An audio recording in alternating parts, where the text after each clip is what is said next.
টকশোতে উপস্থাপিকা দীপ্তি চৌধুরীর সঙ্গে অশালীন আচরণের ঘটনায় ক্ষমা চেয়েছেন সাবেক বিচারপতি AHM শামসুদ্দিন চৌধুরী মানিক। একই সঙ্গে জনগণের কাছেও ক্ষমা প্রার্থনা করেছেন তিনি। সোমবার 12 আগস্ট তাকে লিগ্যাল নোটিশ পাঠানো সুপ্রিম কোর্টের জ্যেষ্ঠ আইনজীবী অ্যাডভোকেট ফাউজিয়া করিম ফিরোজের কাছে লিখিতভাবে ক্ষমা প্রার্থনা করেন মানিক।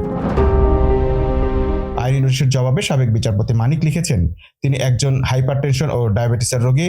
টকশোর দিন তাকে অনেক লম্বা পথ হেঁটে প্রোগ্রামে অংশগ্রহণ করতে হয়েছিল, ফলে তার ব্লাড সুগার নেমে যায় ও ব্লাড প্রেশার বেড়ে যায় এবং একই সঙ্গে তিনি প্রচুর ক্লান্ত বোধ করছিলেন, যার কারণে তিনি তার নিজের উপর নিয়ন্ত্রণ হারিয়ে ফেলেছিলেন। তিনি তার এরূপ আচরণের জন্য উপস্থাপিকার কাছে গভীরভাবে ক্ষমা প্রার্থনা করেন। এর আগে গতকাল রোববার 11 August foundation for law and development এর পক্ষে জ্যেষ্ঠ আইনজীবী অ্যাডভোকেট ফাউজিয়া করিম ফিরোজ বিচারপতি মানিককে প্রকাশ্যে ক্ষমা চাইতে লিগ্যাল নোটিশ পাঠান। নোটিশে বিচারপতি মানিককে প্রকাশ্যে ক্ষমা চাওয়ার পাশাপাশি উপস্থাপিকা দীপ্তি চৌধুরীর কাছে লিখিতভাবে ক্ষমা চাইতে বলা হয়। প্রকাশ্য ও লিখিতভাবে ক্ষমা না চাইলে সাবেক বিচারপতি মানিকের বিরুদ্ধে আইনগত ব্যবস্থা গ্রহণ করা হবে বলেও নোটিশে উল্লেখ করা হয়।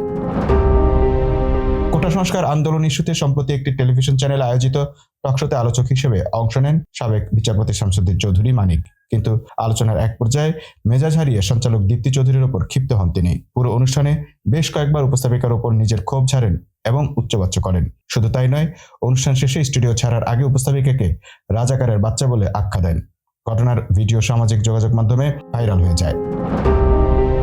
এরপর বিচারপতি মানিকের ব্যবহার নিয়ে সামাজিক যোগাযোগ মাধ্যমে ব্যাপক সমালোচনার ঝড় ওঠে। এর মধ্যেই নতুন করে অনুষ্ঠানের পরের বাকবিতণ্ডার ভিডিও আবার সামাজিক মাধ্যমে ছড়িয়ে পড়লে সমালোচনার পারদ চূড়ায় পৌঁছে। নেটিজেনরা বিচারপতি মানিকের সমালোচনার পাশাপাশি সঞ্চালক দীপ্তি চৌধুরীর ধৈর্যের প্রশংসা করেন।